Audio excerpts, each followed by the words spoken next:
Zach Walker here, who's the new city manager of the city of Bloomington. Zach is the fourth city manager since the charter was adopted in 1960. Which gives you an idea of what sort of tenure we have around here, which I suspect was part of the appeal of the job, is that it's a job where you have to kind of come to do things and have an impact over a period of time. Zach hails from Independence, Missouri, where he was last the city manager. I don't know how we got him to come up north. Maybe he'll explain that as part of this conversation here. But I know that the council members that I've talked to are really excited that Zach came to the city and take the job, because quite honestly, it's a really great job. It was a competitive position to hire for. And I think we had a good set of candidates and got somebody where I think it's a sort of person that we need in that sort of role. So Zach, if you want to tell us a little bit about your background, and you started in October, so now you're just like a seasoned professional at this point. Yeah, why not? Thank you, Steve, for that introduction, and thank you all for the chance to come in. I know you've got a lot of work to start tonight, so I won't take too terribly much time, but it was important for me to come in and say hello, number one. So just as background, as Steve mentioned, my name is Zach. I've been on the job since October 20th, so almost 3 months now. Long enough that some names and faces are starting to look familiar to me, which is great.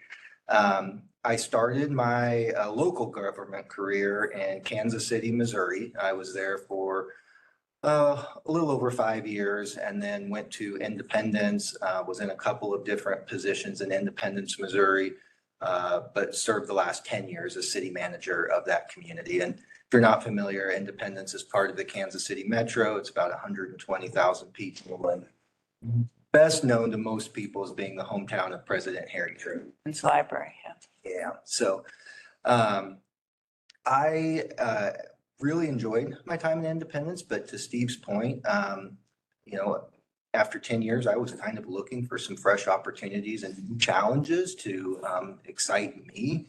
And as I saw this opportunity come by, I will tell you, I saw a community with strong elected leadership, really a strong respect and reverence for the form of government and understanding the importance of that form of government, a very strong, capable, talented city staff. And just as you drive around this community, it's evident that it is a city that values and prides itself in investing in itself, caring for itself, bettering the community for both those that live here, but those that will come to live here eventually. And as a city manager, those are some really powerful ingredients to do some really exciting things in a career. So I really felt like the skills that I had aligned well with what Bloomington had to offer and where Bloomington wanted to go. And so was fortunate to be selected into this role. I tell people that, every city when they recruit puts out the glossy brochure about all the great things that are happening. What's been great for me is it's all true. It's what you see is what you get. This is a very, very strong organization with employees top to bottom who are dedicated public servants and very much take pride in the work that they do. And certainly makes my job a lot easier to do that as well. So only other thing I wanted to say, and really what was important to me to come tonight, is the work of this committee, I hope you know, is extremely important. And I wanted to lift that up. I wanted to share with you my appreciation for what you're doing. The community I was last in did not have the same statutory requirements that Minnesota does. So they went 40 years without reviewing their city charter, which was a minor disaster to start a charter commission after 40 years. So I'm very impressed with the tenure, the longevity of many on this group, but also the fresh perspectives that are coming forward. And your passion and interest in making sure that our foundational governing document remains current and fresh and relevant to the time. So thank you for the work that you're doing. Happy to answer any questions that you guys may have, but also want to be respectful of your time. So yeah, we got a couple minutes to, okay. If folks have questions for Zach. Now is probably the best time you're going to get. Yeah. Asking the questions. So. Do you have a family? Do you play tennis? I played tennis in high school. My tactic was to serve and run straight to the net and use my 6'4" height. But if you got over my head, I was doomed. So not active tennis player much anymore. I do have a family, I have a wife, and then a 15-year-old son, and a 12-year-old daughter. So, and yeah, everybody is really handling the move well adjusted. We are trying our hands at all the different winter sports except ice fishing. I'm still not really feeling walking out on a pond or a lake. But we've really tried to acclimate and get involved in this season so we can kind of see what we like as well. Any other questions? Just out of curiosity, as you look ahead to the next couple of years, what are some of the bigger challenges you foresee for Bloomington, or kind of what's on your radar? Yeah, couple of things. I really see a shifting demographic. You know, like the home that I bought was a family who had raised their kids. Kids had moved out and moved on. They were ready to downsize to something else, and I think that story is kind of true across the community. So it's important to me that we create and preserve housing so that folks who are maybe looking to downsize can still aid this community, but also make this a community that's attractive to families to move into, so that we can still continue to have a strong population and engaged community that, like I said, prides itself in the city, invests in it, takes care of the properties that both they own, but you know, investing in the community. I really am, you know, looking a couple of moves down the chessboard, but I'm worried with what I see at the federal and state level about financials. You know, the state's facing a large forecasted deficit here in a few years. Seems like the funds that are flowing from the federal government are either being turned off or very intermittent with prolonged government shutdowns. So I think making sure our house is in as strong a financial order as possible. That was also very attractive to me, a city with strong finances, but that requires ongoing care and diligence to preserve that. Fortunately, we got one of the best over there. So we'll continue to work on that. And then I think just continuing to find those things that will help, you know, make Bloomington continue to do those big things that have helped it stand out. You know, I think it has a history of not being afraid to tackle really big ideas and audacious projects, and identifying what's responsible to do, but also continuing to leverage that willpower that our community seems to have to find that next exciting thing that keeps Bloomington at the forefront of both the state and national communities. Cool. Yeah. Any other questions? Right. Zach, I would assume you've mastered the Mall of America finance package and everything. Oh, that looks like a Jackson Pollock painting to me. Lines everywhere. Yeah, good, strong partner, but yeah, complicated financials for sure. Other questions? So I'm going to tell you two questions that you should absolutely not answer. Okay. Question number one is, where is downtown Bloomington? Mm. You should not answer that question.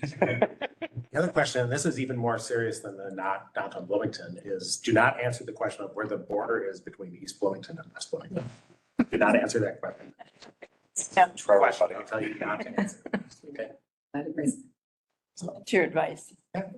Solid. Well, thanks for coming out today. We appreciate it. Thank you. We're in the process, just to set up a little bit of context, the commission decided, it was 2 years ago, I think, 2 years ago, we decided that we'd kind of go through a grand tour of the charter, because the group hadn't done that in quite some time. And so what we've been doing is just having a couple of extra meetings a year where we pick off part of the charter and walk through it and talk about it.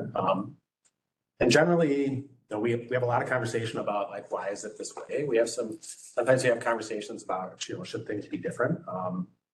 But the bar that we've been kind of using so far has been things that we can get through the 7-vote process, which means they got to be pretty non-controversial to have that sort of change. And so this I think it's been educational. I can see the gears turning in some people's heads on stuff, but at least right now our objective has been to do things that just kind of seem sensible to everyone in the council.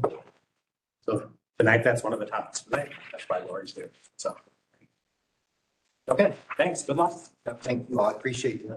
Stop by your meeting. Best of luck to you. Okay, we'll then cut over to the second agenda item, which is the charter presentation. Right, while we get started, I want to just note for the recorded record that we have, all of our members here in person except for Cynthia Hunt, who is online.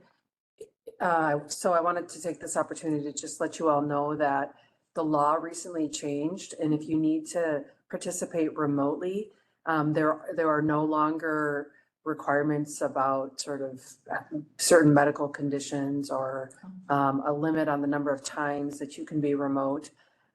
So in the event that you need to avail yourself of that option, the sooner that we know, the much better it is to be able to prepare for that. But just to know that things are more flexible than they have been historically. So we will continue to make an online option available. The one thing to note, it doesn't really apply tonight until we get to adjournment, but it does require a roll call vote every time you vote when you have anyone participating remotely. And then the other nuance to it is that you have to have your camera on and you have to be able to see and hear everyone, and everyone needs to be able to see and hear you. So that's the nuance to it. While legal to participate from a remote location, I think all of you are seasoned enough in this work to know that nothing really replaces being in person, but every now and then, when life throws you a curveball, but you still want to be able to participate, it's really great to be able to have this remote option. So just wanted to make you all aware of that. That's the sort of vehicle by which Commissioner Hunt is joining us tonight. So it's great to have that as an option because she brings so much to the discussion too. So, all right, with that as an introduction. Before we get started, can I call roll? Sure, go ahead. Because I think we skipped over that piece. Just I'll call people's names and you can just reply with I'm here, and I will mark you down as present. Rod Axtell, Here. present. Ronald Barnes, Here. present. Hussein Dahir is not present. John Eagle is not present. Jacob Hartman, here, present. Cynthia Hunt. Here. Is present. Ronald Lindell, Here. present. Aaron Lundquist, Here. is present. Emil Masruja, Here. is present. Jeannie McGovern, not present. Emily Melby, Here. is present. Landalafa Oriho, Here. present. Chair Peterson, here, present. Michael Ramirez, Here. present. Mark Thorson is not present. Thank you. Great. All right, so this is a bit of a unique PowerPoint presentation because when Chair Peterson and I talked, we weren't sure how much we were going to get through. We have 3 meaty chapters, and so I put together one large PowerPoint that contains sort of all the material for both tonight and next Thursday, given how close in proximity the 2 meetings were. I didn't want to wait and sort of drop the rest of it on you today, which would be when the agenda comes out for next week's meeting. So we put it all together into one package, and I'll defer to the chair to sort of manage how far we get to where we get tonight. We have some sort of off ramps and plans that we ran through, so we'll defer to how long the conversation requires tonight. And then what we don't get done with tonight, we'll cover on the 15th. And then what we don't get done with on the 15th, we'll roll into April. There's one edit on the PowerPoint from what I sent out, and Adrian and I were talking sort of through a lot of logistics and realities, and ultimately the amendments, if we make any, will need to come in April. It's not going to be possible to really do the job that's required by Thursday. So that's the one edit on like page 60 or something like that. But I just wanted to make sure that you knew that difference. So with that, let's get started. We took this approach, we put a QR code in your PowerPoint, so you can use your phone to scan that if you ever want to pull up the charter, as opposed to printing out all the copies for you. This is the timeline that, that Chair Peterson was referring to. We're in the last bullet point here, marching our way through. And as you see, we've just got 3 chapters left after this year. So we have made a lot of progress. This is the list of those chapters, and so tonight our goal will be to get through chapter 7, well, my tentative goal, and to be mindful of Lori's time here, to get through chapter 7, and that's entirely possible. Chapter 8 is just 2 sections, very short. Chapter 12 is relatively short, but there's some meaty things in it. And then there's a couple of other items that the chair and I would like you to think about with regard to chapter 5 that we talked about last year. So with that as introduction, any questions before we turn it over to Lori to talk about some of the borrowing that we'll be discussing in greater detail tonight? So we wanted to have a little bit of an introduction to the topic of municipal borrowing, because in addition to being difficult to say, it's also a complicated topic. So Lori's going to give us a little bit of background, 101. So local governments, municipal governments, I would say, generally we have the authorization to borrow money, and we normally do that to pay for large capital improvement projects. And what part of those are doing is that we borrow the money now, and and we build the project immediately, and then we gradually repay it over time. Similar to like your mortgage, you get into your house and you pay it over time. And so one of the things is that when we do that, we want to kind of keep, if we were to build it now, we don't want to have huge spikes in our tax levy. So, you might have to borrow $10 million and you don't want to have to pay it back in 2 years, because then that $10 million is a lot of tax levy to increase at one time. So, and so it helps us keep our taxes relatively stable and repay the debt slowly and predictably. And then, our bonds are generally, again, it matches the economic benefits. So I just want to make sure I use the right wording for that. But, with spreading it across time, the future users, when they pay their tax levies to pay these bonds, are also contributing. So, all tax, through say it's a 10-year bond duration, everyone's paying during that whole 10 years. So if you're moving and coming in and out of the city, you'll pay during that year that you're in the city with your tax levy. And then it gives us a wide variable of investors. Generally, depending on the size of the bond, we can have 4 to 11 different investors from across the world looking at our bonds and bidding on them. And so we just try to manage our budgets very efficiently. So I just want to comment on that. Just to kind of dive in a little bit more on what Lori said about, because there's people a lot of times will say, well, why don't we just save? Go, save the money up and go buy something. But there's a fairness argument to that, because if you basically say we're just going to raise taxes now and save the money now and then buy something 20 years from now, the people now, this generation pays for it, and the next generation gets the benefit of the investment. And so from a kind of fairness perspective, there's actually a argument that borrowing to do projects and paying for them over time matches up the benefit that people get in the community with the cost of doing it, so that the right people are paying for it. So like a good example is we have the project that's going on related to the community center, which is something that's going to be a benefit for the community, and that's going to be paid for over the time that the people who use it get the benefit. over the next 20 years. Yeah, over the next 20 years. And then the other thing I think that was a little bit subtle in there that I'll just point out is that, like on point 5, which is accessing a wide pool of investors, my understanding was that from when I was on the council, is having a rather regular rhythm of borrowing where you're in the market on a regular basis, gets investors thinking, hey, I want those Bloomington bonds, and that increases that pool of investors that come and bid on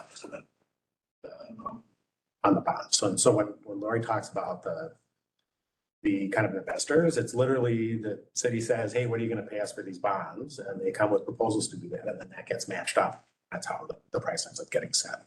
So that's one of the reasons why you do it, is having that rhythm there gets people used to the idea that it's available.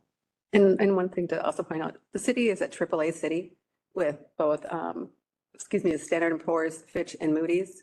There are only like 33 other cities across the country that have all 3 AAAs. There are cities that have a AAA, but not from all 3 organizations.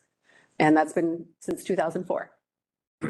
Which results in us having a low interest rate when we go to And borrow money. and that was the question I was gonna raise, is that the bond market, because of AAA ratings, we're able to borrow, what, 25 to 50 basis points less than? The next tier down, yeah. So it saves everybody money, all the And taxpayers' money. the lower the interest rate, the better we can get. That's right. And to Steve's point is that the wide pool of investors ends up being an auction. So it, they feel really comfortable with Bloomington and the realization, recognition that they're gonna get paid back. Yeah, we're a very stable city. And this is just kind of a calendar. It's not telling you everything that we do or this, the capital improvement process timeframe. But this is just telling you for this particular project, say in March of 2017, this fire station was placed in the CIP. And it wasn't until 2021 that the council looked forward to actually moving forward. We had numerous conversations with council about our capital project needs, and previous councils, every time we issue, it is a tax levy increase. So we just have to really manage our tax levy increases. And so when we get to December of 2021, that authorization to sell the one in yellow, we have 5 votes for that. And that's what you'll see as we go through this, is that the 5 votes is what it's in normal chapters 14 through 17. But what isn't clear is in the green when we get to the award timeframe. So between December and March, we're going out for project bids. We've hired consultants. We brought all of those in. We're preparing the official investment document that goes out to the market. So that is out in the market. We're getting credit rating agencies, and those are costly. All of that's being done until we get to that March date. So we've received the ratings, and we're in the market, and it's the day that everyone's bidding. So we're going to take the lowest responsible bidder. And they're all pretty responsible people, so organizations. So we tally that information and we bring it to the council that night. So what we're wanting to put clarity in the charter is that at that point, council's already authorized us to vote to bond. We're just approving the low bidder. So at that point, we're looking for 4 votes. And so that's the pieces that we're putting into the agenda items as we're moving forward through that. So this is just the timeline for just a fire station 4. Everybody knows what CIP means, Capital Improvement Plan. and it's a normal convention. If you use an acronym, you explain it the Okay. first time you use it. I can do that. Moving on to the different types of debt. This is a pretty wordy of this. So chapter 7.14 is permanent improvement bonds. And those, we use that in our payment management program for the reconstruction portion. So there's many pieces of our payment management program, but the reconstruction is where they're really digging into the ground, they're removing stuff, and it's taking months to get back to your driveway. I think several of you have been impacted by reconstruction. And then We normally would issue that in the fall, and it's not only in our charter, but it falls under statute 429. So it's in both locations. And then tax anticipation pieces that are both in our charter, and it's allowed under statute. The city has not used either chapter 7.15 or 7.16 in well over 25 years. But we need them just in case. So tax anticipation certificates would be something that we could issue in the spring in anticipation of our first property tax portion comes from the county. We are only paid twice a year from the county. People pay their property taxes twice a year. So the county, say you pay your taxes in May, June 20th is the first day that we would get 70% of what was paid in May. And then we would get the rest of it about 4th of July. And then we get the other half December 1st. So we only get paid from the county on our tax levy twice a year. So we have to manage our cash flow. Organizations other than us might use that anticipation, say they're going to get $10 million coming in June, they might issue $2 million of anticipation and then pay it back within 90 days or so, real short term, after they get that tax dollars. Emergency debt, for example, on that one, if all of a sudden a storm came through and it wiped out several pieces of capital improvements and things like that, we could issue emergency debt certificates. And that would get us the ability to start building something or moving something in a short period of time. But in that one, it has a 2-year duration. So we could only have those bonds outstanding for 2 years. We could I'll call it refinance those. Like someone might refinance their mortgage. We can refinance them at that 2-year mark and put them into a different type of structure. But that's how those two would sit out there. In 2015 is where the charter worked with finance to create this piece of it. That's the last time you were here. Yep, last time I was here, general obligation charter bonds. And it also limited the amount of net debt that we can have out there. So I'm not going to go into that one because that one's really a lot of details on the limited debt. But on this particular one. Is the charter bond different than a general obligation? No, it's a type of bond. So all of these can have general obligation in front of them. We can, and the general obligation means that we are pledging our full faith and credit of our tax levy. So what's the distinction that charter adds to it? We can only issue these for non-essential government projects. So I would say under capital improvement plan bonds, those are fire, police, public works. Anything park related or that type of thing, I would say we issue charter bonds. For the community center, a portion of the community center bonds are charter bonds because those are recreation and we can't use recreation under a capital improvement bond. So it's what kind of improvement defines what type of bond we can issue. I'm assuming like any business, we have a credit line, right? No. Yeah. We do not have a credit line set up at a bank. That would be the tax anticipation certificate, so it's ever needed. If we needed that, but if we're planning well, we don't have necessary needs for that. So on, in each one of chapters 14, 15, 16, and 17, we are looking to add clarity as we're going through those to make sure that any authorization to vote or to actually issue the debt, it's going to be 5 votes of the council. Any award is going to be 4. Is what we're looking to go through that.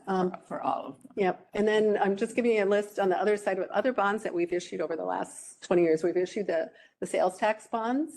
And so we're issuing our third portion of that for the park and recreation piece for the 9 Mile Creek on February 2nd. And that will be the third and final piece of the sales tax bonds.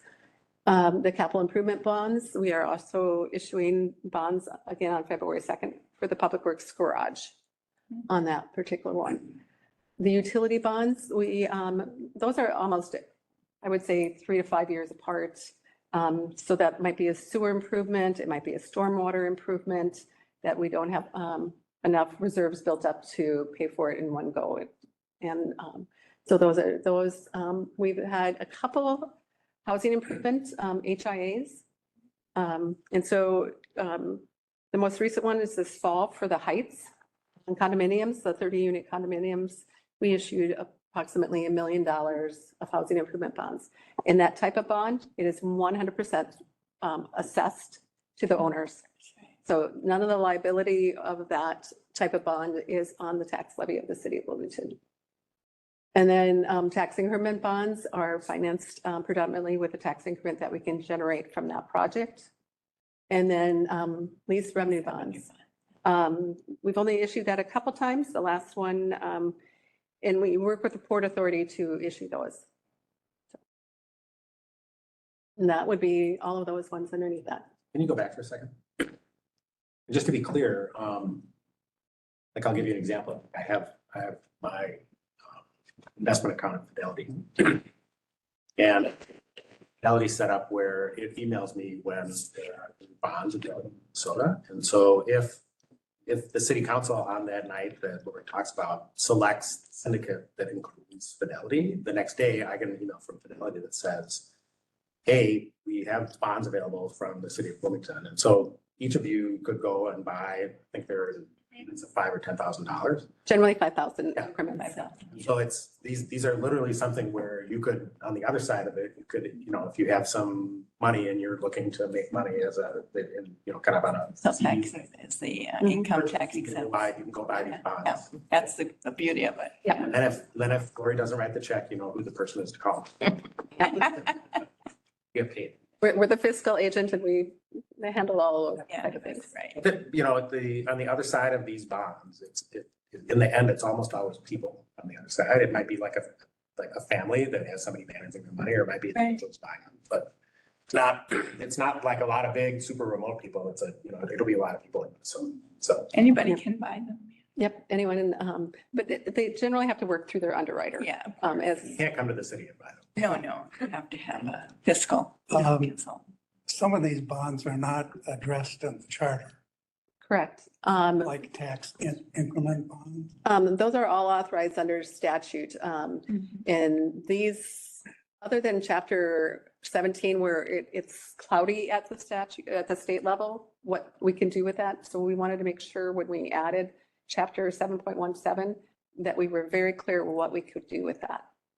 The rest of these are very clear under state statute, how they work. And do all the all the bonds are evaluated against the 1% of market value. Not all of them. So, for example, I'll highlight the ones that are not right now. So the first one, chapter 14 or 7.14, because the combination is tax levy and special assessment, it is not part of the 1%. 715 and 716 would be part of the 1% should we ever issue them. 1.17 is part of the 1%. Sales tax, because the sales tax is paid, not tax levy, it's not part of the 1%. The capital improvement bonds, it's part of the 1%. Utility bonds, because it is paid by fees and not taxes or assessments, it's not part of the 1%. So we are tracking internally every piece that can be part of the 1% and making sure that we are staying under the cap that this commission established. What is the answer to that? So under state statute, we take the city's market value, and under normal circumstances, our debt cannot exceed 3% of that. What was established here is we cannot exceed 1% of that. So we really limited ourselves, and we're not anywhere close to that with what is in our capital improvement plan over the next 10 years. Thank you. Part of my job to make sure we smooth it out so that we don't ever come. And for those of you who weren't around when we had that conversation, because Ronald, you were clearly around when we had that conversation. We had quite a bit of conversation about what that right level was, and I think there was a feeling generally among folks who've been involved for a long time that 3% number was wildly high cities, and that we wanted to kind of force the city council to be more smooth about spending on things like that. And then, so we set that lower in order to, for the reasons that Lori. Yep, I mean, as part of the AAA, to be as conservative financially as we can be, it's a good thing. Sure. Yeah. All right. So, as Lori has mentioned, a couple of these statutes at the end here, or excuse me, sections at the end here are the ones that are, most specific to the amendments that she was referring to. But we have a couple to get through before we get there, so let's jump in. This 7.01, the main thing I wanted to highlight for you here is the who. And what this section is saying is that the council is the entity that controls the financial affairs of the city. The council makes the has the high level, the policy-making control over the city's finances. Okay. Any questions? All right. This one's pretty straightforward. Our city fiscal year is the calendar year. Other entities have different fiscal years, ending in September, ending in July, whatever. But at this particular organization at the city, it is a calendar year. Any questions? Next. This particular section 703, I wanted to highlight again, the council is the entity.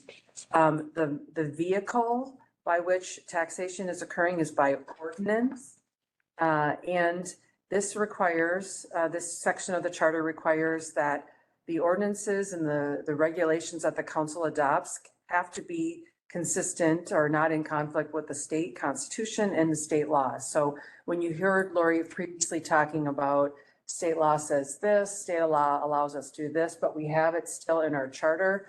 We have it still on, and we have a section in our city code related to finances as well. That those have to be consistent with state law. We can't do something different that is inconsistent. All right. In that view, why does it say as fully as possible? Either you comply or you don't. Well, I don't know exactly why it says it, but my guess would be that there are times when state law is silent on something, and you can't be inconsistent. You can't be in conflict. So when I read this section, the first thing that comes to my mind as a similar thing is election law. We can't be inconsistent with election law. Like we can't decide that we're going to hold the federal election on, November 10th or something. We have to do it the same day as everybody else in the country. That said, we do have some flexibility on how we manage our own internal elections and that we are doing ranked choice voting, but we're following all these other sort of general election laws. So here they're saying we can't be in conflict with the state constitution and the state law, but you have some room within your own internal city system to adopt ordinances to implement your particular process. All right, any questions? Any other questions? All right, next one, 7.04.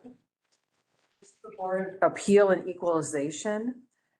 This particular group is the entity, taxes go out and assessments go out and people can appeal their property valuation. And this is saying that the council or these designees serve as that board. And in the city of Bloomington, it is a separate board that serves as that Board of Appeals and Equalization. Any questions? Right, next. Glasses on for this one.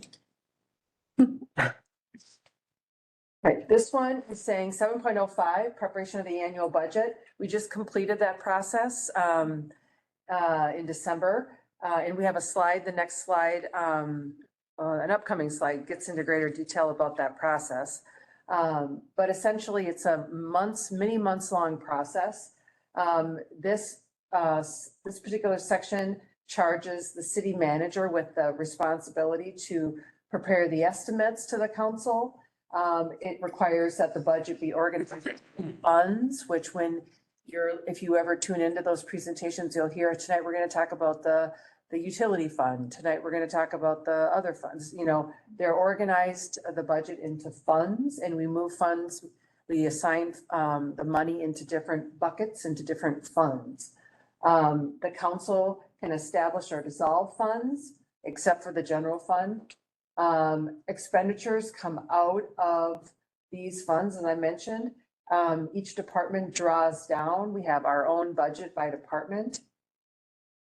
And we have to come up with these detailed, and we have lots and lots of policy books that Lori's group works through on how our budget moves throughout the organization and how we account, how we balance, how we pay things, how we budget. You can see the other language here, and then decreases, and then the box is black.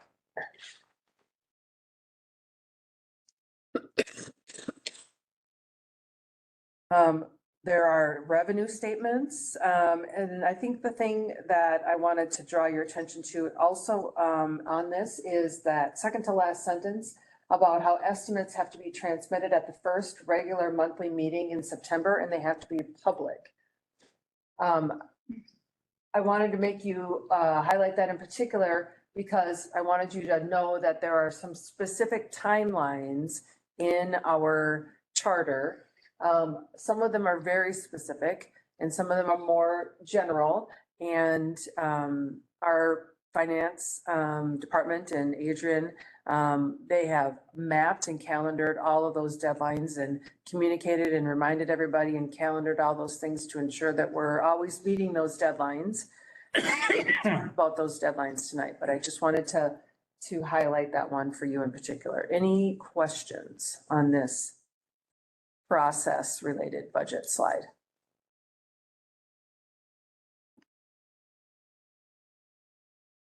When kind of you're done with the presentations in the summer, effectively the cumulative kind of effects of the budget process, and you kind of are meeting that September deadline, about how many pages of budget material would you say that you submitted to the council at that point? Would you say across all the funds and everything?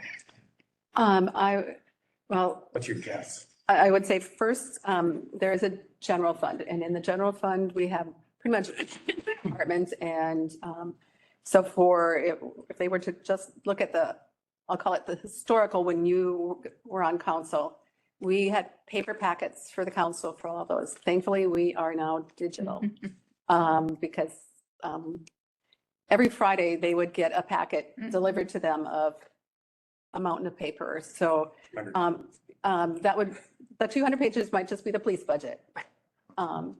So in general, other than the general fund, we bring 30 other budgets to the city council. So that they have a lot of papers, they have a lot of summaries. Try to bring it down and condense it so that when we're presenting that they know exactly the pieces, and the longer they're on the council, the more they know exactly what they're looking for. Other questions on this? This is interesting because it's very, very prescriptive. That's, which a lot of things we delegate the council to set the process for things, but not this. This is very structured in our level. Lori, how many bank accounts do we have to keep track of the funds? Majority of our banking is at US Bank. We have probably 2 other locations that we maintain dollars. But each fund does not have a specific checking account or savings account. I would, other than a couple of, I'll call it our special revenue funds, and especially that are federal public safety related, where I'll call it JPA or Joint Powers Agreement? No, some of the police ones that they have that are federal, they require a separate one, like a Justice Department one. Yeah. So we have a separate bank account for them, and it's little dollars that come in, and because they want to know that exactly what their account earns. The rest of the dollars, we have a pooled investment fund, and then it's swept and we invest at a global level. But every director knows their budget code. Adrian and I work on a legal budget, 125-101, and And no one one, goes in. Mhm. So, yeah. I'm wondering, Adrian, can you bump ahead to 17? I just wanted to, it's the, oh, here we go, thanks. Yeah. So, Steve specifically requested that we include sort of a picture of the overall process in the presentation, and I thought this was a good one to use because it shows you that essentially we're working on the budget and Lori's folks are working on the budget 3/4 of the year. So it's not something like that we start working on and then we sort of put it on a shelf and dust it off again towards the end of the year. It's something that's continuously, there's assignments and projects and things that are happening, both internal to the city as well as out in the community. and just to give a little bit more, the PBB that we didn't delineate what that meant. We started a whole new process called priority-based budgeting. So every single one of our activities had to be defined and scored, and a lot of departments spent a lot of time trying to understand that and put it into context when we put that together. So that was a lot of work this year. August 18th, we had a study session, and the two previous council members remembered study sessions where we talked about budget in August. This particular one, for the first time, we actually put a public comment or where people could come and comment about that. So it's like another public hearing, but they could just come comment on it. We had 4 people come and talk about that. September 8th is the first regular meeting of September, and we brought the preliminary tax levy. And per statute, we have to approve that tax levy in September. Per our charter, we have to approve it at the first meeting of September. And then we gave more information to council all through it. Again, we had probably on the 24th of November, another public comment opportunity, and we walked the council through where we were at the tax levy portion there. We get requirements through the county and the state on when we have our truth in taxation. We could have had it either the 1st of December or December 8th. There wasn't a lot of time between November 4th and the 1st, 24th, so that we moved it to the 8th. Normally, it is the first Monday of December for the truth in taxation. And then the council approved it on the 15th. We were looking to hopefully do it on the 21st of December, but we ran into a problem with the 3rd week, and you'll see that coming right up. All right, so you want to go back again to 15? All right, so 15 here, our slide 15, section 7.06. This is the passage of the budget. In here, you see it has to be the principal item on the first regular monthly council meeting in September. Again, another one of these dates. Citizens have the opportunity to be heard, and it talks about the detail level. It talks about the total sum safely less than the estimated revenue. And then you see here that the council must adopt the budget by resolution not later than the 3rd week in December. And it must also adopt a resolution levying all taxes. So you've got the budget and the levy, 2 separate resolutions. Has to be certified by the county auditor, and has to be for the appropriated only for the purposes named in the resolution. So you see dates, you see specificity again here, you see specific methods that have to be done, you see tests, safely less. Any questions on this? Just to give you a little bit more on the safely less, we pass a balanced budget, meaning our revenues and our expenditures do equal. But in our expenditure section, we have a rule to include contingency, which is 2.5% of the rest of the expenditure has to be our contingency. So, and so other than other cities and other locations, like you might hear about Chicago, and they don't pass a balanced budget. Bloomington does. The other thing I point out, because I think it's relevant to the conversation we had that we're gonna have about the data in just a second, is that if you think about that picture that we have with the boxes on it, it flows along there. The the closer you get to the end of December, the harder it is to change things. So it's, I wouldn't say it's easy, but it's more fungible in August, more changeable in August Mhm. than it is in December. In December, you know, the horses really left the barn at that point on things. Well, yeah, in Egan, we had a guy come in and at our truth and taxation hearing being like, you need to slash $2 million. And the mayor's like, well, you should have come in August. Like, we can't slash $2 million in a week. Yeah. And at the time, if you have questions on budget or things, or you have ideas that where could we cut, please send them to finance and we'll explore them. All right, so getting to and you'll see in your packet that all of these slides that are discussing a proposed amendment, and again, there's a fair amount of repetition as we move through this, but they're this blue color, this light blue color. So this is the, in conversation with finance, in legal, we worked through a couple of edits, to address some opportunities for enhanced clarity. So in this instance, the third week of December, you heard Lori talk about wanting to bring the budget on December 21st. Well, we have run into a batch of years that have 5-week Decembers. And so the third week of December ends up being earlier and frankly, more ambiguous than, so like, when do you start counting? Is it from the first, like if the first is a Thursday, then does week 2 Right. start on the 8th? Or, you know, or is it like you look at it by line? So there's a lot of different opportunities for ambiguity, and we wanted to diminish that because we wouldn't want something ever to be as important as the budget process and the levy to be called into question as not being consistent with our charter when that was never what we intended. And so we talked about a couple of different dates and acknowledging the realities of you're never going to have a, you know, public, I shouldn't say you're never going to have a public hearing, but this, you know, truth and taxation is not going to be on December 23rd. It's not going to be, you know, like that's just not the reality of the timing on this.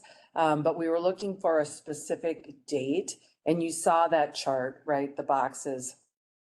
And so we're wondering what your thoughts are on December 23rd as a possible clarification to this section as compared to using the third week of December. I think it makes, It's clear. yeah, I think it makes sense. I mean, even just looking at the calendar, it makes perfect sense, like 2031. Versus The 23rd is a Monday. very, I think. I think it gives specificity and time to balance out. Because again, you looked at, yes, this year we couldn't have done that. Yeah. Well, we ended up having to, We had planned it for the We had- 21st and we moved it to the 15th. yeah. Yeah. All right. Anybody else have a comment on that? Well, that change. Okay, great. Next slide. And then we talked about here. Slide. Okay, so this is about the enforcement of the budget, saying the city manager is in charge. Again, as a reminder of from a couple of years ago, we have a city manager form of government here. The city manager is essentially the CEO of the corporation. And again, as a reminder, this city is a home rule city, but it's also a municipal corporation. All right, so going back to the text here in 7.07, the city manager, it says cannot approve any order upon the city CFO for an expenditure unless it's been approved by the budget resolution. So there has to be enough money, right? So these are very basic things. And then it references that chapter 6 that we talked about last year about who can make the purchase and how that purchase can happen.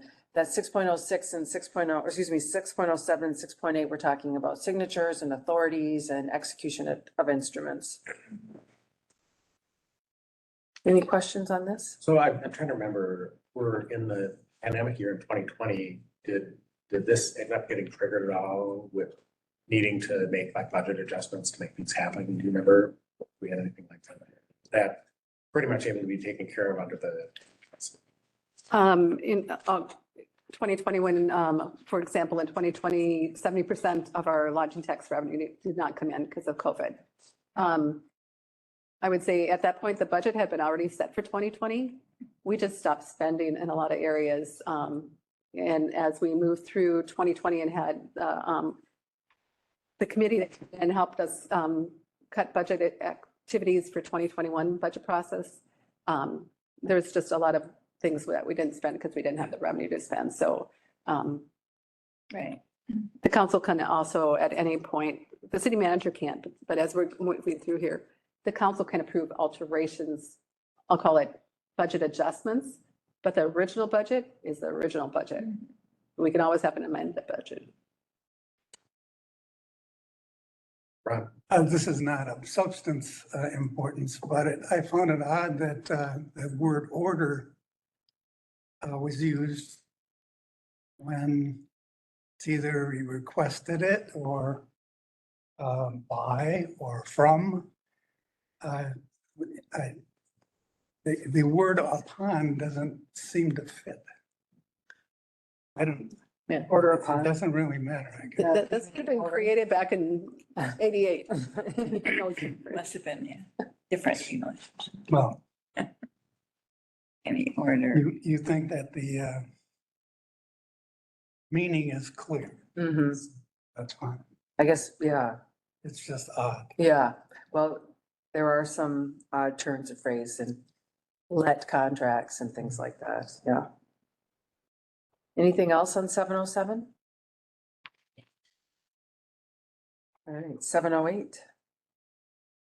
This is what Lori was just referring to, alterations in the budget. So after the council has adopted its budget, they can't increase. They can't just pick a new number. But they can move money around by passing a resolution. And you will most often see this, an example of this, when we receive grant funds.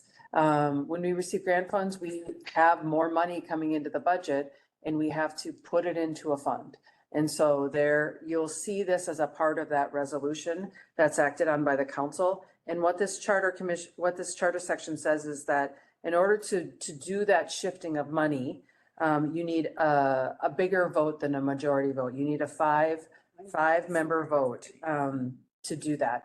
And one thing to just note in this charter and in our code also is that sometimes and we've talked about this previously, there will be a very specific number. And so that is how many people you need to say yes. And so if you don't have 5 people there, you can't take action on that item that night. And then it also goes on to say that the city manager can move things around within these major classifications. But Do you want me to give you an example of that yeah, one? great, go for it. So an example of that one, our major categories are wages and benefits, materials and supplies, and capital and debt. So in your materials and supplies, in my fund, the finance portion, he can move it from one supply line to a material line. That's it. He can't move it in finance to salary benefits. He can't move it to capital. He can't move it to debt. He can only do it in that very small window of that type of budget. And so he can't move it between departments. It can only be within that department's line budget in that type of category. So very specific that he has the ability to do. Any questions? The thing I'll point out is when I read the 5-member thing there, but that kind of blocks is the council. Like, let's imagine that the council adopted a budget with 4 votes. And people came and testified in support of the budget, and then they decided to kind of switch it and do something completely different. It makes it harder for them, not impossible, but harder for them to do that. That's the way I think the 5-vote thing is there. Yes, any changes needs Now, practically speaking, let's say in my experience, all of the things, nearly all of the things that came to the council with movements like this were kind of routine things, and the council just said, they make sense, and, sure, go ahead and move the money around, so. Yeah, we put, it's in the consent agenda Yeah. area. But they're basically, those movements are never controversial, at that point, so. Generally not. Anything else? Next slide. All right, emergency appropriations. It's the who, the council. And it can't exceed 10% of the total approved budget. A transfer, again, you see this vote requirement, at least 5 members, and only for the purpose designated by, again, the council. Any questions? In an emergency, you might say, what is an emergency? Lori referenced a couple of them. It's not like, the cost of living went up more than we thought it would by 1%. It is, something catastrophic. Yeah. Is that 10% number standard across maybe other cities? I I don't know. I don't know what other cities have, but we have not utilized this charter item while I've been here. So And Lori's been here for, 23 years plus. But just to give an idea, what would that 10% number be based on the current budget? So right now, the general fund budget is just over $100 million. But it depends on where they want to take the dollars from. So if it's storm cleanup, we might look at one of the utility funds and look at what we have in the reserves and that, and they might do an adjustment where we're utilizing those reserves to fund their emergency. So we would look at if the emergency happened, what kind of it was, and then we would go into and look at all the different pieces that we could pull dollars to help what we need to do to fix. And so at the $10 million previously, about those emergency tax certificates. Yeah. $10 million, like you need a $10 million, you would just take money out of a pocket to say you had it and spend $10 million. You don't have to go borrow. We wouldn't have to borrow it. Oh, it is the flu season. yeah, sorry. Lori and I are both recovering. Sorry, I didn't mean to out you, but Lori's Okay. I think I've coughed already. Yeah. And I would also say that when we use the word emergency, I think sometimes, people wonder like, what does that mean? So we also have other process, within our regulations and within state law about declaring an emergency. And, we have as a city declared emergencies in the past. And when you do that, it has to be defined. And then it also triggers the ability to do other things, for example, some different contracting and procurement and things like that. But it's not something, there's process involved in it. The mayor gets involved. There are time limitations in our current structures. So just to be clear, like there is process. It's not something that can be flipped on without any without great thought and intention and discussion. And then the council has to get involved. And so there's a lot of process. I'm happy to talk about it further at the next meeting if you'd like, or if you have any other questions on that, but I just don't want to sort of underplay the bigness of the term emergency. For example, we can have an emergency council meeting, very rare, but we have had, unfortunately, in my 10 years here, have had to have some emergency meetings.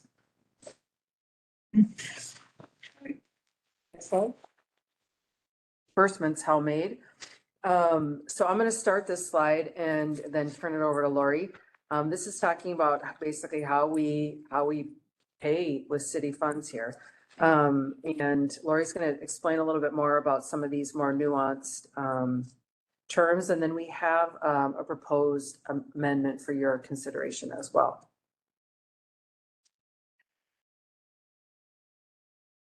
So under negotiable instruments, do you want to? Oh, sorry, I can go on. No, that's the next. So this says that when you make disbursements, let me at a high level back up and say some of this language is just a little out of step with 2025 or 2026 or even Yeah. the 2020s. And so when Lori and I were looking at this, we realized that it isn't considering some of the more modern ways that we disperse funds in this current world. And so we have some ideas about how to improve it with regard to the variety of things that are currently in modern ways of moving money and making payments now. But what this also does is talk about the requirements that must be in existence in order to make payments, the ways that you have to prove out payments. We have a very robust system of itemization and proof of what you're spending the money on, and the proofing that's required when you're wanting to draw down city funds. I think this is important to mention, given all the things that are going on in these times. And so just to let you know that we take this very seriously at the city and have mandatory training and things like that. Particular funds have to be attributed to each disbursement. Every time Adrian pays a bill for the legal department, he has to write down the specific fund that it's coming out of. And that matters at the city of Bloomington. And then at the last line here, you'll see that the council is the entity. They can make additional regulations, and those regulations are by ordinance. And you see many of those, I believe it's in chapter 4 of our city code. Questions before we turn it over to Lori? Do you include credit cards in that? Do you use credit cards It's, or not? I would say it's not really a negotiable instrument per se, in that definition. A credit card, is not something that you can transfer to somebody else to use unless you're getting in trouble. So it's, it could be a check. You could do that type of thing. It does say, a bill of exchange, but that's pretty rare. Promissory notes can be exchanged. Bonds can be exchanged. But Yeah, in that section, I've been in Bloomington now for 40+ years, and I do not remember any event where it hit the paper or the local street news where there was a misappropriation of funds. That doesn't mean that perhaps there wasn't a bad character someplace along the line, but I don't ever recall anything that hit the news. And in part, it's because of the firmness of this particular section. I would say people sometimes will take a check and wash it, and what we've seen all those type of frauds, and they'll try to present it to the bank. And I would think Cynthia would jump in here, but we have a number of safeguards that we have right at our bank account to check the amount, the number on the check, the payee on the check. So we are following every specific thing for fraud prevention that our banks allow us to do. But people try to do it. We see it happening. It's really just, what can we negotiate on those things? So in the item that we have before you on if you want to pop over to the next piece, we're changing city disbursement from can only to a must. And then we're looking at electronic fund transfers under state statute. Some of the rules change that we have to actually put it in an agenda. So as part of our normal organizational materials for the city council, the Port Authority and HRA, we now have an agenda item that lists out the people that have the ability to do the electronic fund transfers. So that it's very clear who has that ability, and we have to follow this type of thing.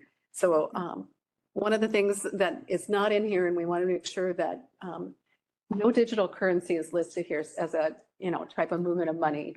So none of that coins or any of those things are listed here. So and then we want to make sure that all the disbursements again specify the budgetary fund And we actually get down to more of the OR code and the specific line item codes on our transactions there. So those are some of the pieces on there, but item B on there, that agenda item was before the city council last week. So some of this is cleanup and then some of this is adding the EFT on it. Any questions, any thoughts on this? I want to follow up because there was a question before and it's not entirely clear. But for the P cards that the city has, how do those, are those personal obligations of somebody until they submit an expense report? How does that end up working in this? One, it falls under, they can't obligate the city for spending more on their P card than what's allowed. So it would fall under one of the previous items on here. And they can only spend from their specific budget. They can only spend pieces of, but it's just not a negotiable item as I'm just, a credit card. the reason I'm asking is that, when, and so for people who aren't familiar with it, there's businesses oftentimes, there's two kinds of systems that businesses have. So like when I worked at Microsoft, I got an American Express card.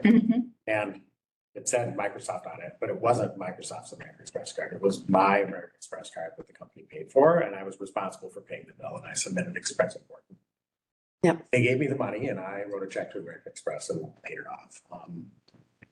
Through here, we utilize US Bank for our P card program. And I would have to say, just tangent wise, we've done a lot of training to make sure all P card holders, they recently had to sign new compliance agreements. And their approvers had to sign new compliance agreements that they would follow specific deadlines and dates to make sure when they're entering data into the US Bank system, not only do we have the correct receipt, that they have to put in the common area, the right information to match in another area here, our public purpose policy, that we are only spending what is we can under public purpose under state statute. So I guess the contrast I was trying to draw between the American Express card and the P card is one could argue that the process of presenting the P card for payment is a disbursement because it's obligating the city to pay. Yeah, I would Yep. agree with that. And so I think, at least my opinion is that I think a little bit of thinking needs to be put into this session around the P card scenario. Okay. I think the P card's a very reasonable way of handling small expenses in the city, and stuff like that. So please don't take it as like I'm opposed to cards, because I think they're a great thing. But I think this doesn't really consider P cards. Yeah. We need to think about that in this section. Okay. We're clear on that. Any other? I just have a language comment on the last sentence. I don't like the changes. I think eliminating the safekeeping and disbursements of city funds, I think it makes it a little less clear. I think it takes a leap of the reader to, if you read just the city can make additional regulations by ordinance for safekeeping and disbursements, period. I think it takes a step in the reader's mind of safekeeping and disbursements of what? And you're like, oh, okay, yeah, the ordinance is about the city funds, so, oh, it must be. But I think if you're requiring the reader to do that additional step, it's a burden on the reader that shouldn't be there when it's just, we're just talking 4 words. I would keep those in. And then the other thing that's not precise with the language, it shouldn't be the council can make, because can also be ability. Here, this is the discretionary authority, so it should be may make. So those are the 2 linguistic changes that I would suggest. All right. Anything else? I had a question about the removal of the and signed in kind of the middle section. And signed? Approved and signed, like kind of the thought behind that removal and what the definition of approved means. And signed, we are, when everything is online now. Yeah. So if we get an invoice, it's online. So Like an e-sign.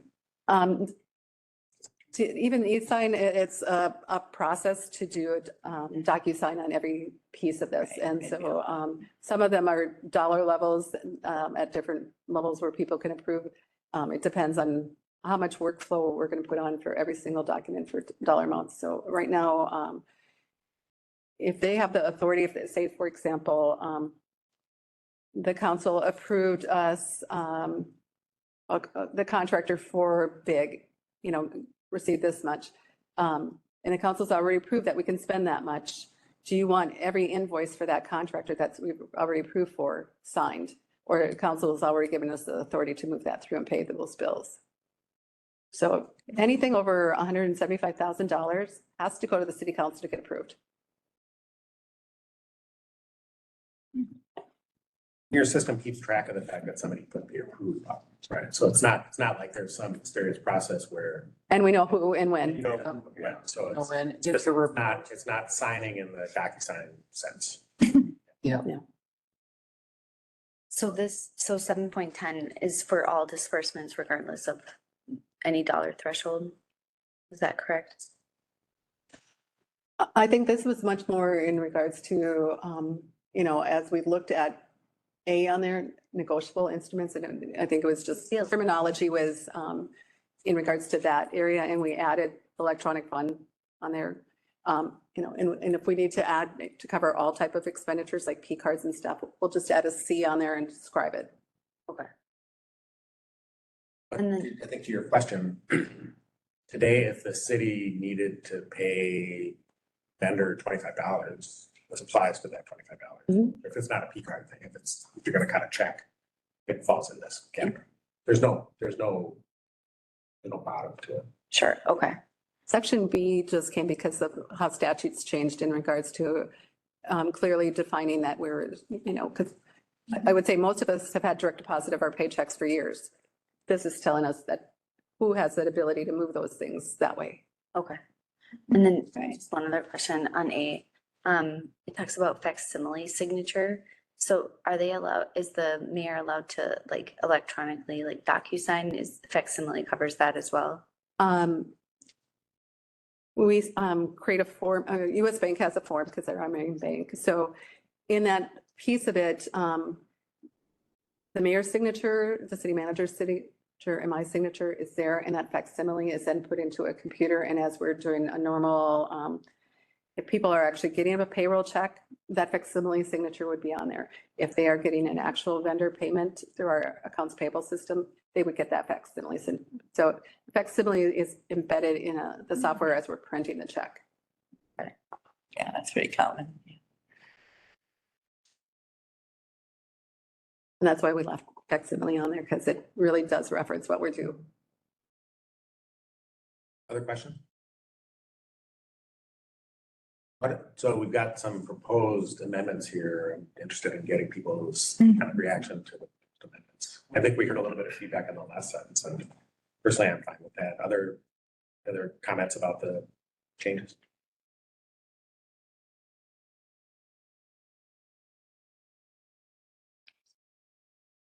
Is there any specificity needed on the approved annually by the city council in terms of timing, like where this would fall within the regular count? The first meeting of the year, we do I'll say a whole host of organizational ones. So they, for example, they have to approve the banks. They have to approve our auditor. They have to approve our municipal advisor. They have to, and then we bring those same group of organizational items to the HRA and the port. So they have to approve them also in totality of all those things. And our auditor will check that they have been approved every year. So this would be one of those approvals. Yep, this is one of those approvals. You need to get them all done. Yeah, kind of. So there's no need to specify like first meeting of the year within. No, Yeah, it's all the first meeting of the year. Yeah. But that's a good question. Anybody have an objection to going forward with this with the one change so far we talked about? Okay, onward. All right. 7-Eleven, this is again talking about the general fund, which Lori has mentioned previously. You must maintain a general fund. Again, we've talked about the levies and the money coming in. The second subdivision, they must maintain all other funds. Lori mentioned there's how many other ones? A zillion. there's a lot of funds. We actually bring 30+ budgets, and those are at a fund level. So we're maintaining the general fund and then these other specific funds, as the budget requires, the city manager and council direct are required by law. This is essentially the section that says you have to keep funds, and you have to have at least a general fund and you have to have other funds. Any questions? People are clear about what those other funds are. Like, would it be useful just to kind of talk for a second? In governmental accounting, you have your general fund. And over time, things have changed. We have special revenue funds. Those tend to be grant-related funds. They're very specific, restricted purpose type funds. One of the ones Steve might recall is we have a fire pension fund. And it's a special revenue fund, and we send tax levy there. And it's a city fund. It's not part of the Fire Relief Association that the fire relief has. But it is how we can manage our pension obligations that we are required annually to pay to them. So by setting up this fund, and it's probably been out there well over 10 years that we've had this, probably since 2012 or a little bit earlier. We had run into, I would say in the 2009, 2010, there was market adjustments, and we had to pay several years, I think it was 3 years in a row, over $3 million each year to pay our pension obligation. And so we were trying to find the dollars to do that. And at the same time, we set up a process to levy some and use some strategic priorities. And over a 5-year period, we stopped using strategic priorities and we're just levying, and we're at a nice reserve level there to manage our annual needs of obligations. So the good part is that we watch the fire pension. The Councilmember Lohman, the fire chief, and I are also on that board, so we watch how they're managing their money there. But that would be a special revenue fund. We have debt service funds. So every bond issue that we have, we set up a debt service fund so that we can clearly watch how the dollars flow, because, as we're looking at, one of those final columns in the calendar of events is that we have post-issuance compliance on every bond we have. And every 5-year mark, we have an arbitrage calculation that if we earn too much interest, we have to send that off to the IRS. So we watch how we spend our bond proceeds very closely. So, and then we have enterprise funds and internal service funds, and yeah, those are the main ones. Is there anything that dictates how much has to be in that fund throughout? General fund? The general fund in any location is the main operating fund. So it depends on the needs of and what the council's appetite is for what we have there. Was driven by the council. Yeah. But to Lori's point, in a lot of cities, that general fund is primarily funded by property taxes. You get paid twice a year. And so there's an example that we used to talk about is right now, the general fund is flush, it's brimming with cash because all the taxes are in for last year, but it's got to last until kind of May, June. July. Yep. So it looks like there's a lot of money around at this point. Yep. And the normal cash flow is it dips down, but we don't go below a certain amount. We watch where that's at, and it gets replenished in June, July, and then it's up there and it comes back down. So it's a normal wave pattern for when we get property taxes. Yeah. Right. Right. Slide. As we mentioned a couple of times, the who is here. And you see the term chief accounting officer. Lori and I were discussing, there's no legal meaning to this term. It's more of a general term in that the lead position in charge of the accounting for the city, the CEO, there's no CAO, just to be clear. And then, so they're saying the city manager is in charge of the accounting of the city's funds. And then the council can establish and enforce, let me back up and say one other thing. We had some discussion about whether instead of saying city manager, this should say the chief financial officer is in charge of this. We ultimately concluded that we should not recommend that change because if you look at the duties of the city manager in that city manager chapter of the charter, it specifically talks about the city manager's responsibilities, including this duty. So we are not recommending that change, but I just wanted to make that clarification in case you're wondering sort of why. Because other people, we were asked all of our department heads and leaders to read the charter each year. And that question came up. So I just wanted to mention that. And so then moving on to the second sentence. Just one thing on that, for people who are newer at this process, but the charter really is focused on putting as much of the spotlight in the city manager as possible. And so if you read the charter as a whole, it says the city manager is responsible for this and that. Obviously, they can't be responsible in detail for every single thing like that. But the whole concept behind statements like this is that there's no finger pointing. It's the city manager's job to make sure that this is done correctly. And that goes through the whole charter. It's not just in this section. Yeah.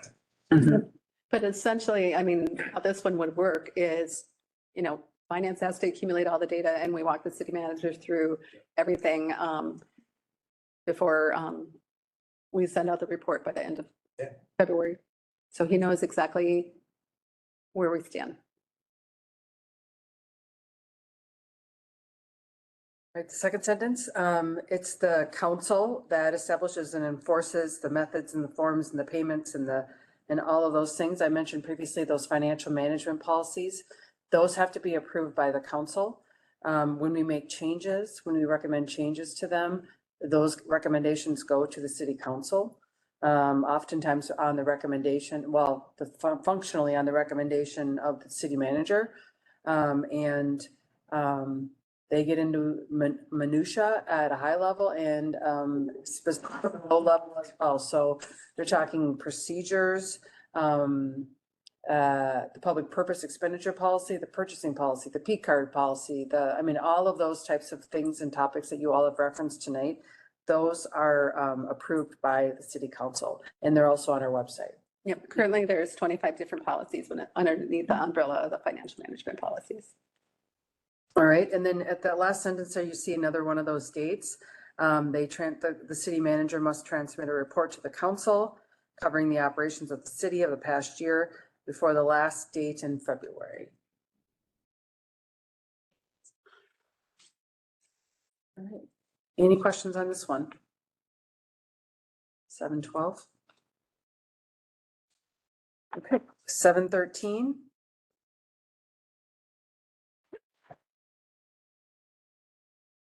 This is city indebtedness, and this begins our section of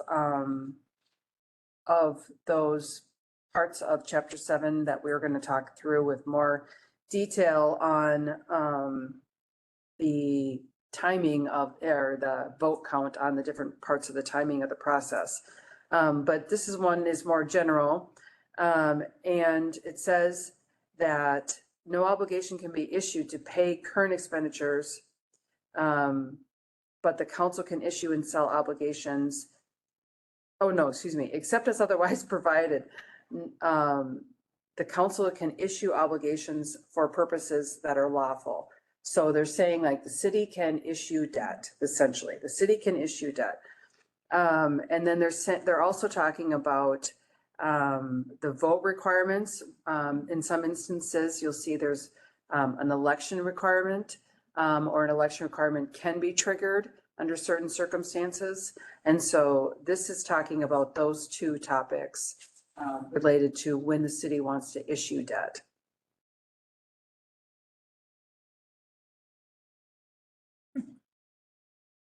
Want anything, Mark? Any questions? All right, so the first one, the PRI, permanent improvement revolving fund. Again, this particular bond is a type, generally, it's a general obligation. We call it a PIRF bond, and it is for the road reconstruction, and it is paid for by tax levy and special assessments. So again, it's not part of that 1% umbrella that we have there, or ceiling of that. And right now, what's in there is the council authorizes it by the 5 votes and established by the ordinance and the purpose of that. And, you know, then we go through the calendar of events that we have. And what we're on the next slide, the last line is we're adding council can by a vote of 4 of its members adopt the resolution to award the sale. Sale though, Yep. yeah. And that's the only change that we would make on 7.14. It's really to just add more clarity. So it's very specific, you know, as we're coming up for council items, Melissa and I go through the items that need 5 votes, 4 votes, so that as councils and the mayor are working through each of the agenda items, they know exactly what is required of them. So that, this one was a 4 votes. This is a change. Mhm. See if folks have comments. Back to the change. Anybody have an objection to this particular change? Well, makes sense. We're going to have it now. Go ahead. Right, 7:15. 715 is those tax anticipation certificates that we haven't used. And, you know, so anytime after January 1, and, you know, again, we only receive taxes twice a year, so it would have to be anticipation of that. And then there's very specific times of when they can be issued, very specific on interest rates and timing. And again, it's putting the full faith and credit, which is our tax levy abilities to repay this debt.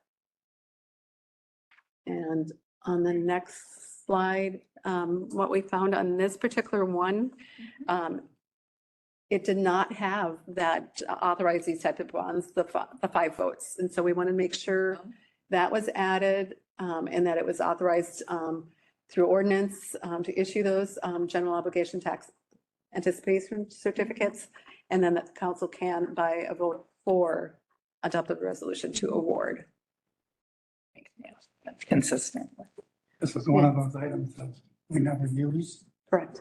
The verb should be may again, and it should be on 7.16, or wait. 7.14, wasn't that? Yeah. Council may by a May, yeah.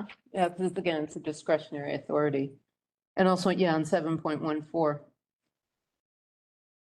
It's also may, I voted for, adopt a resolution. And both, yeah, and that's in, yeah, Tuesday. It's a repeater. Yeah. Yeah, on this one, it's both at the 5 and the 4 that will add the May. Yeah. Okay, with that change, any discussion on this? Very similar. to the Last one. Okay, we're going ahead with this one. Seeing an objection? Okay, we'll go ahead. Go ahead. Yep. Good. And again, here's the emergency debt certificates. So if there is some sort of calamity or unforeseen cause that we would need to issue an emergency debt certificate, it does go very specific into that it needs to be an ordinance to issue and sell. And then it talks about it cannot exceed 2 years and it has to bear a normal legal interest rate. We can't have someone just, we can, you know, legal interest, but we don't want a usury interest rate so that someone's charging us a heck of an interest rate on there that they're profiting off of us on there. So we would have to be very concerned about interest rates. And then city council must levy a tax sufficient to pay that principal and interest. So it depends on how it is structured over that period of time. And it does very specifically say that 5 members of council are needed to authorize that. And so the recommended changes on that one. And, you know, I think we added in brackets the 5 is new, and then The four. the council can, and then we should change it, the council may by a vote of 4 of its members adopt a resolution. sale. Then that would be consistent then with what we looked at changes on the other ones. Any discussion on this one?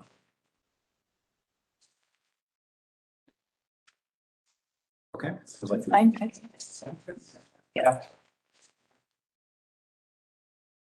And on 7.17, subdivision 1, see by the very first line of there, it already has that 5 members on there. And it goes through all the different pieces of timelines of charter bonds. So Yeah. for example, the council can authorize with the 5 votes, and then we have to put a public announcement in the newspaper, and then that lasts for 30 days. And during that 30 days, if 2,000 voters or thereabouts sign a petition, we would take it off and we would not sell that debt until we had a referendum vote on that. Or the council can decide at that point, if we got someone to, and we call that a reverse referendum, because we're waiting 30 days, seeing if we get any petition of any sort. And on the ones we've issued so far, no one's petitioned that or questioned those pieces. So they're wanting the park improvements and those type of things. And then, again, the 5% of registered voters, the 2,000 voters. So our adding on this one, again, would be, Yeah. the same. yeah. Four. Could I pause for when we were here? Would we also like to change, the council can change that to May? That would be consistent with what, so, okay. There's a, if we're gonna do that, there's a bunch of canned. Yeah. Okay, maybe, could I just There's a limit lot it to of- 717? We might have to revise Since that. we're amending it anyway. Just go and search for can. But the subdivision 2, that's the next one, is what we established in 2015 when we created charter bonds, so that we stayed under that 1% debt limit category here. And that's where subdivision 2 really pertains to. And so then on the blue slide, that's what we would add. The city council may, by vote of 4 members, adopt a resolution to award the sale of this type of bond. Yep. The first instance where we talk about debt bonds. What is Debt it, bond. debt? I assume it's positive. Still talking about the- In the title of the limitation on the net debt obligations, that is subdivision 2. Instance 2, where we cannot exceed the 1%. So Yeah, so what is a debt bond? all of these are debt bonds. Oh, you're Everything we're saying talking here, about. There's a different. Okay. debt, you mean right here? a net bond. A net debt. The title, Sorry, the title I'm says talking that. about Net debt bond.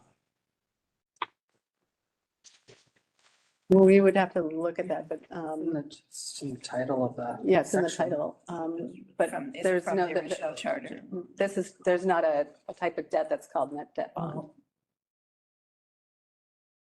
So we'd have to look at the wording on that one. if we- General idea is that the net debt bond is fully covered. That's a positive. If it's a negative, there's a deficit in them. As I understand. We can look on that, we can look on that, and if it can be improved, we'll fix it. Yeah, can- I know a lot of this wording came directly from our bond attorney. So I would bring it back to our bond attorney to look at the Okay. wording here if we were going to make any edits to this type of thing, because These net debt. Avoid the 1% measurement. Because they were. And further.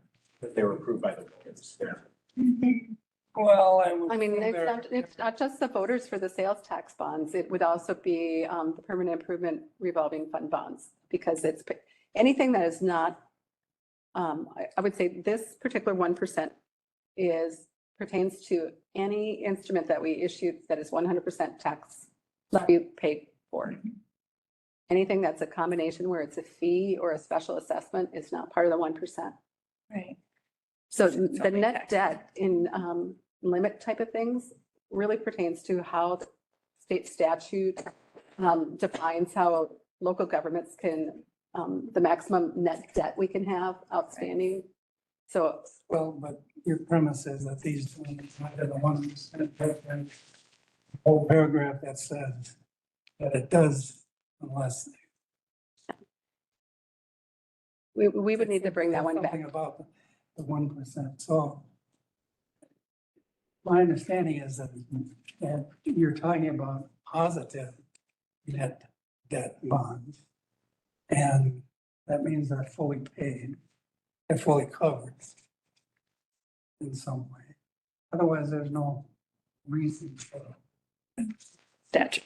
So, I mean, we might need to define what that means, but there is not an obligation or called a net debt bond. It really falls under how state statute describes how much debt we can have outstanding under that 3% debt limit.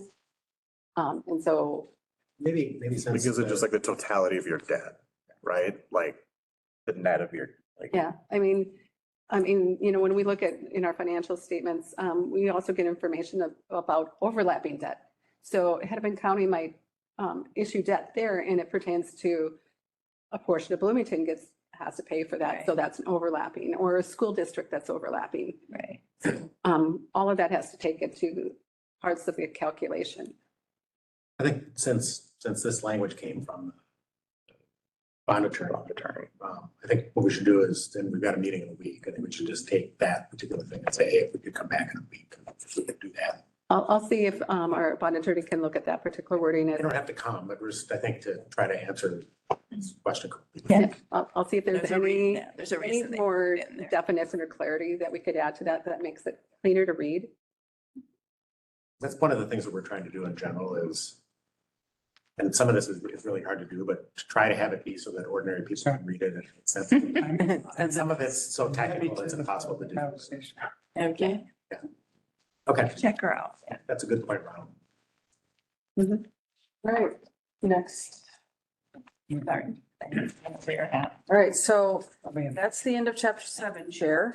Let me ask you this, do you think there's 10 minutes worth of content here? I think that there's 5 minutes of content here. What I'd like to do is like the little tiny thing that you have after dessert with some coffee. This is here, 5 minutes of this.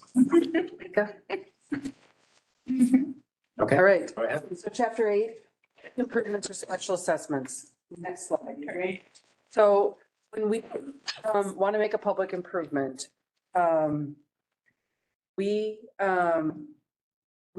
can use our power of special assessment, which means that we are essentially levying an assessment on the benefited properties. We have process and law, state law that we use, for example, for chapter 429 to make public improvements. We have on our books, we have special assessment policy that guides how we make decisions about what the assessments would be, how we would levy them. There's a test, a special benefit test, so that you cannot be levied more than the benefit that your property is receiving. And as a part of our internal process, we appraise, we retain an appraiser to make sure that we are meeting that test. And essentially what is happening, that's sort of the overarching environment in which this is happening. And section 8.01 here says the city can make any type of improvement that's allowed by law and has the power to levy an assessment on the people that are benefiting from it to pay for it pursuant to the laws in the books. So that's essentially what's happening, and that is what happens on a fairly regular basis to pay for the public improvements that are occurring throughout the city. What would an improvement be that is not of a local character? That's such a strange wording, but it says improvements of a local character. Like, what does that mean? It just for the neighborhood? I think they mean local being like the locality. So you couldn't assess your residents for something happening in that extended beyond the boundaries of your city. So, for example, when like a street, when you have a street, it's just the people who are benefiting from that street. When you have a sidewalk, when you have a new hydrant, when you have a street light, or certain things that come in, those public improvements, the benefiting properties in that local area are the ones who are paying for it. So if, so like there's cost sharing, I'll stop because I'm in the interest of time. Does that make sense? Okay. So the next slide, 8.02, assessment for services. So these are the types of services that that property owners also benefit from. And this is saying that the council can adopt an ordinance to charge the benefiting properties for those services. This is coming out of chapter 429.101 of state law that says the city has to act by ordinance to do this. And it's very specific services that benefit property. So there has to be a tie to the property because the levy, that the charge for those services is going back on the property. Can I just ask a question, just a practical question? So now that the city does the snow removal on sidewalks, are those specific houses assessed for just those that have the sidewalk in front of them? Are they paying for the removal of the snow from sidewalks? So, chair and members, I think sidewalk snow removal is a very, very complicated and not great example to use in this for a whole bunch of reasons that are well beyond 10 minutes. Be happy to talk about it another time. But this is just giving us the authority. Okay, but So, I'm just wondering, like, yeah, that's I think an example would be sod replacement. Or like trees come down, what's the word for them? Diseased trees. Okay. If there's a diseased tree and the benefiting properties of the removal, those are more concrete examples. So we could also do like on the rubbish, those hazardous homes that we occasionally. Hazardous homes. Yeah. Where someone's, Yeah. really packed, stuff in there, have too many animals, whatever, and we have to come in and clean and do stuff for them. Yeah, we assess them that cost. To the property. Yeah. So this is essentially saying that we can do this. And I wanted to reassure you that we have all kinds of process in the background that was adopted by ordinance and all kinds of policies that the council has approved that. And you'll hear them if you ever tune in to a discussion about sidewalk repair or replacement, driveway aprons, that sort of thing. You'll hear about these policies and these mechanisms. And there's a whole due process, procedural process that grows out of state law in our city code for how people are made aware, have the ability to challenge, are notified, have the opportunity to have it explained, testify to city council, etc. The percentage that they're assessed, when they're assessed, if they have a corner lot, all those types of things. So probably, at least in my experience, the ones that got people most riled up were the street reconstruction. Because it's the biggest, for most people, it's the biggest dollar amount. And for them, for most people's ownership of the house, they maybe, it happens once maybe, so it's a kind of surprising thing for people. And, so the city was very careful about making sure that those costs and what the part of it that was assessed to people kind of, and the benefit kind of matched up. Didn't make it feel any better when you wrote the check. But And then there's a whole, just to that question, there's a whole question of what's the equitable way to allocate that cost to property. Because if you live on a corner, you've got a lot of, Get more. Yeah, you're screwed. or if you, Linear. some lots of the city, for example, there are flag lots where there's a little tiny section of the driveway that goes up to the street that's 15 feet wide. Should they pay a minimum? So there's a whole bunch of policy that's going to happen. Nobody's happy with it, but there's no better set of choices. It'd just be different people unhappy. Yeah, I mean, if some cities that don't do special assessments, they just pay for it out of the general fund. So, there are choices, but there are consequences for those choices. Some cities assess 100%.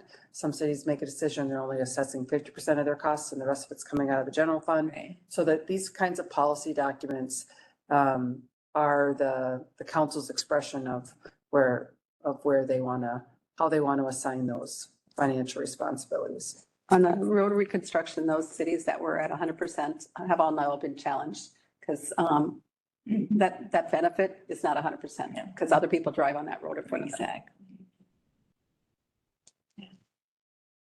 So we're at 50%, right, still? 25%, Okay. And nobody challenges it, basically, right? No. no. All right. Questions on these two sections? But that's like a little bonus section. Okay, well, I figured that 2 hours would be a good. Yeah, that's what I figured. Anybody have anything else they want to bring up for the meeting? Not a motion to adjourn. Pardon me? We need to roll call the motion. So we have somebody else. Yeah. So it's been moved by Ramirez. Was there a second? Seconded by Mendoza. Jamil. It's not discussable, so all those will please call the roll. Adrian. Rod Axtell. I Aye. Arnold Barnes. Aye. Aye. Jacob Hartman. Aye. Aye. Cynthia Hunt. Aye. Aye. Arnold Lindell. Aye. Aye. Aaron Lundquist. Aye. Aye. Mastrucci. Aye. Aye. Emily Melby. Aye. Aye. Margola Florido. Aye. Aye. Pete Peterson. Aye. Aye. Aye. Good. Motion passes. Thank you. And then next thing we have, Next is the next. What is it even necessary? For you first. Yes, it's our, meeting next week. had to do it.